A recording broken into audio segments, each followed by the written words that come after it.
നമ്മുടെ ആത്മീയ ജീവിതത്തിൻ്റെ ശക്തി കേന്ദ്രം എന്ന് പറയുന്നത് വിശുദ്ധ കുർബാനയാണ്.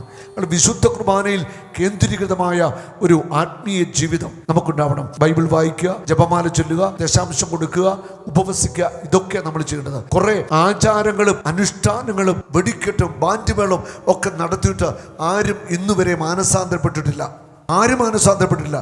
എവിടെങ്കിലും വെടിക്കെട്ട് നടന്നപ്പോൾ രോഗശാന്തി നടന്നായിട്ട് നിങ്ങൾ കേട്ടിട്ടുണ്ടോ? ഇലിമിനേഷനൊക്കെ കണ്ടു കഴിഞ്ഞപ്പോൾ ആർക്കെങ്കിലും മാനസാന്തരം ഉണ്ടായോ? ഒന്നും സംഭവിക്കത്തില്ല.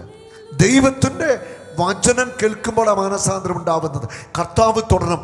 അതുകൊണ്ട് ആഘോഷങ്ങളുടെ പിന്നാലെ നിങ്ങൾ പോയിട്ട് ഒരു കാര്യമില്ല.